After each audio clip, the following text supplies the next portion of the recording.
Quand je dis que je me sens incroyablement déconnecté de YouTube depuis un certain temps, c'est effectivement que j'ai du mal à comprendre ce qui marche. J'ai du mal à comprendre pourquoi ça marche. Joyeux Noël en retard, bonne année en avance, installez-vous, on va parler de YouTube. Alors du fit et du fun, des cuts et des zooms, le divertissement sur YouTube se ressemblerait de plus en plus et prendrait de plus en plus de place. Gros débat lancé il y a quelques semaines, tout le monde a suivi pour donner son avis, etc. Évidemment, moi j'arrive très tard, bien sûr. Les portes du drama sont fermées, moi j'arrive, les gens me disent non, on parle plus de ça maintenant. En fait, je vais pas exposer mon avis sur base de mes goûts personnels, dire si j'aime bien ou si j'aime pas. Je vais plutôt essayer d'analyser le truc de manière objective, sous un angle marketing, mais pas que. Aujourd'hui, je vais tenter de comprendre un peu la recette des influenceurs entertainers mainstream tendance. On va tenter de répondre à 3 questions. Quel est l'élément clé finalement commun à tous ces contenus qui dominent les tendances? Pourquoi ça génère autant d'attention, d'engagement et de fidélisation de l'audience? Et pourquoi ça s'uniformise? Pourquoi ça prend autant de place? Tant de questions. Donc du coup, du contenu tendance, qu'est-ce que c'est au fond? Ah oui, c'est vrai, viens. Si, viens. C'est tellement mignon, c'est pas du tout pour l'argent que je dis. Cette vidéo est sponsorisée par NordVPN. Rendez-vous en fin de vidéo pour une offre spéciale fête de fin d'année totalement exceptionnelle. Ah, j'en crois pas mes yeux! Je te préfère à bébé Yoda. Vraiment, je te jure. Je te jure. On va commencer par prendre le début du classement Social Blade par abonné, genre les 15 premiers. On va supprimer les chaînes de musique, les chaînes pour enfants, les chaînes de top, tout ce qui n'est pas porté par des youtubeurs finalement. Alors il y en a beaucoup là-dedans qui sont énormes, mais qui sont pas forcément toujours actives ou qui ne suivent pas forcément les tendances, qui sont surtout grosses parce qu'elles existent depuis longtemps. Désolé Cyprien, Mister V, je vous aime. Donc il nous reste uniquement des influenceurs entertainers mainstream tendance. On va supprimer les doublons et on va supprimer Thibaut, je sais pas pourquoi, j'ai pas d'argument. Bim bam boum, ça dégage. Nous gardons donc Squeezie, Amixem. Je sais que vous avez fait ça, vous avez fait petit soufflement de nez, là je l'ai fait pour ça. Mais en vrai, moi j'adore. Et McFly et Carlito, et bam, ils vont tous en miniature, j'en ai rien à foutre. 3ème fois sur cette chaîne pour Squeezie. Bon, pour être cohérent avec ce qu'on dit, on va les vérifier s'ils sont en ce moment en tendance, parce que c'est ça qu'on veut, c'est les gens dans le plus haut du classement et qui sont tout le temps en tendance. On veut le croisement de ces deux facteurs finalement, oui. Donc on est bon, voilà. C'est bien. Alors on dit en effet que ces contenus se ressemblent, en effet il y a plein de petites similitudes, mais si on se demande vraiment quel est l'élément clé, si je vous demande le réel point commun entre... Aujourd'hui on va faire quoi? On va réagir à des gens qui réagissent à mes vidéos, dans lesquelles parfois je réagis à d'autres trucs, c'est incroyable. On fait ça dans un pays où nous allons être perdus, un pays que nous ne connaissons pas, un pays où on ne connaît pas la géographie, on ne connaît pas les gens, on ne connaît pas la culture, on ne connaît pas la langue. On va d'un point à un autre quoi, il y a vraiment des choses qui n'ont rien à voir. C'est le mix, je viens de décrire le mix. Oh oui! C'est énorme! Excusez-moi, j'ai complètement craqué. Ah, alors les prochaines vidéos avec Squeezie, Ce sentiment de faiblesse et d'être à côté de la plaque. Il m'a tricoté une tub. Pour nous aider, Attention un poteau!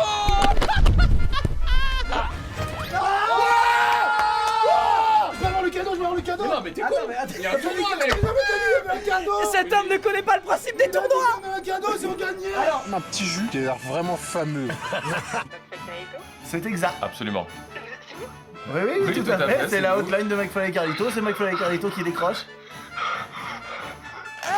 La puissance émotionnelle que ça a. Même moi à tourner ça, d'appeler des gens à la chaîne pour leur dire c'est du bonheur. J'ai jamais ressenti ça dans un tournage de vidéo. Despacito. Qu'est-ce que je fais moi? Attendez, un truc si grave. Faire une putain de vidéo. Mais c'est pas vrai que tu déménages là. Mais quel moment de bâtards ce qu'ils font quoi. Quoi? Allez, on va faire... Pardon! Relève-toi vite! Je n'ai rien compris. Alors pour moi, le concept de chacune de ces vidéos est ce que j'aime bien appeler des générateurs de chaos. Le mec nomme des trucs quoi, il est chercheur. Qui sont en fait simplement des cadres pour générer, de l'imprévu. Je t'ai eu. On est dans une recherche du réel, du spontané. En fait, le truc, c'est que dans ces concepts, tous les vidéastes dans la vidéo ne savent pas exactement ce qui vont se passer. Ils connaissent les règles, ils connaissent le cadre, mais ils ne savent pas exactement eux-mêmes ce qui va leur arriver, ce qu'ils vont dire, ce qu'ils vont faire dans les détails. Ça, je pense qu'on est tous d'accord, c'est observable, mais... Ok, mais pourquoi? Parce que quand on trouve des concepts qui vont générer de l'imprévu, cet imprévu, il va générer des réactions chez les gens dans la vidéo, et ces réactions, vont être représentatives de différentes émotions chez nos protagonistes. Ouais, ça va être la joie, la surprise, le malaise, la peur, enfin ce genre de choses. Donc vous voyez, souvent sur YouTube, on parle de vidéo réaction, et on associe ça à quelqu'un devant un ordinateur qui réagit à des trucs. Et finalement, en fait, tous les contenus qui marchent réellement, et qui sont souvent en tendance et qui sont mainstream, sont toujours basés sur de la réaction. Sur le fond, on a souvent, Fit and fun. parce qu'on a beaucoup plus facilement des réactions naturel et des réactions fortes à plusieurs qu'en étant tout seul dans son ordinateur. Sur la forme, on a souvent Des cuts et des zooms. parce qu'en fait, il faut imaginer que dans ce moment réel de vie, on va aller découper vraiment les meilleurs moments pour finalement sublimer ces émotions qu'ils ressentent entre eux. Donc tout ça, ça nous montre quand même que tous ces influenceurs, entertainers, mainstream tendance, ils aiment bien montrer finalement les émotions réelles qu'ils ressentent et mettre ça au centre de leur contenu. Mais pourquoi? Qu'est-ce que ça fait comme effet sur notre cerveau, sur notre attention, notre engagement, notre fidélisation? Je me gratte les peaux. Je vais te demander simplement de regarder l'écran d'ordinateur. Tu vas voir des images avec des expressions émotionnelles de visage. Puis la seule chose que tu vas faire, c'est les regarder. En fait, dans cette expérience, on a pu voir grâce à des capteurs que juste observer des expressions humaines représentant des émotions, même au travers d'un écran, faisait réagir de manière infime certains muscles du visage. Mais ça va beaucoup plus loin que ça, parce qu'on a aussi observé que dans une région du cerveau, c'est carrément l'émotion elle-même qui est reproduite par la personne qui observe les différentes expressions des visages affichés. Si on regarde maintenant avec des techniques qui englobent une plus grande partie du cerveau, ce qu'on voit, c'est que les régions limbiques, donc des régions émotionnelles du cerveau, sont elles aussi activées très fortement à la seule observation passive d'une émotion chez quelqu'un d'autre. Ces données-là montrent clairement que l'observation d'une émotion active ou recrute tout un réseau de neurones ou tout un réseau de régions corticales qui sont à vrai dire les mêmes qui sont activées lorsque la personne elle-même ressent cette émotion. Du coup, on pourrait parler de contagion émotionnelle. On peut l'appliquer à tout, par exemple de l'unboxing. En fait, c'est secret, on sait pas, il y a la boîte, il va ouvrir, quelle va être sa réaction dans ce qu'il a reçu, dans son colis, etc. De la dégustation, c'est est-ce que c'est bon,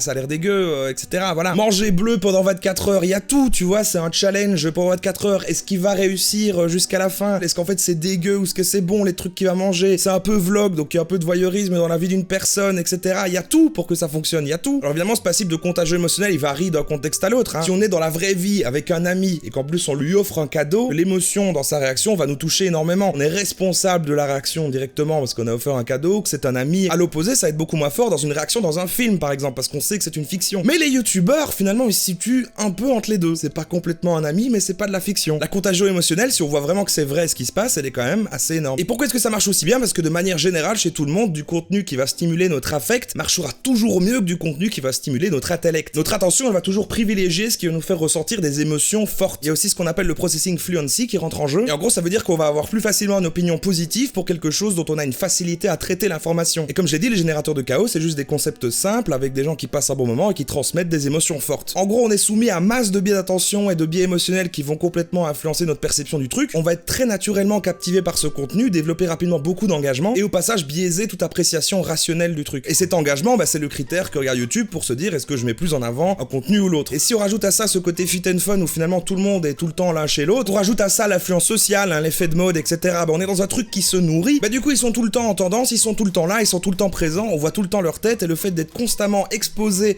aux mêmes personnes et aux mêmes visages comme ça fait qu'on va développer naturellement un sentiment positif et de sympathie envers ces personnes. C'est un truc qui est présent dans la publicité, le fait de faire apparaître constamment le même logo, etc. pour générer de la sympathie face à une marque, ça joue sur ce qu'on appelle le biais de simple exposition. Pour beaucoup de gens, cette sympathie mène à la proximité, cette proximité mène à l'intimité, cette intimité mène au voyeurisme, et le voyeurisme mène au côté obscur. Pas du tout, ça mène au storytelling de la vie privée. Et donc ça crée une attente chez l'audience d'un contenu centré sur le créateur, sur sa personne, sur lui. Et évidemment, c'est logique de croire que tous ces facteurs vont être encore plus efficaces sur une audience jeune, plus sensible à l'influence sociale et à l'effet de mode, plus d'identification, plus tendance à une starification des influenceurs, plus tendance à interagir avec le contenu, de liker, de commenter, de partager, une meilleure conversion pour les marques partenaires. L'audience jeune va plus facilement télécharger un jeu mobile. Mais aussi parce que du contenu qui convient pour les jeunes et qui est ad-friendly, ça fait un meilleur CPM et ça fait plus de revenus. Mais attention, j'ai pas dit que c'était du contenu destiné aux jeunes, j'ai dit que c'était du contenu qui potentiellement fonctionne mieux sur les jeunes. En vrai, c'est des chaînes qui peuvent toucher le public global de YouTube, et c'est même encore plus flagrant chez McFly et Carlito parce que même si j'ai pas pu vérifier cette tendance, j'ai l'impression qu'ils ont participé à élargir l'audience de YouTube. Je sais pas si vous aussi, mais moi j'entends souvent je regarde pas trop YouTube à part McFly et Carlito. Mais malgré ça, bien sûr, tout ce contenu-là ne fonctionne pas pour tout le monde, évidemment. Et je sais pas si c'est réellement lié à l'âge ou à la génération ou simplement au goût personnel, mais tout ce que je peux dire, c'est que tous les gens qui n'aiment pas ce type de contenu ne font clairement pas partie de la majorité de l'audience de YouTube.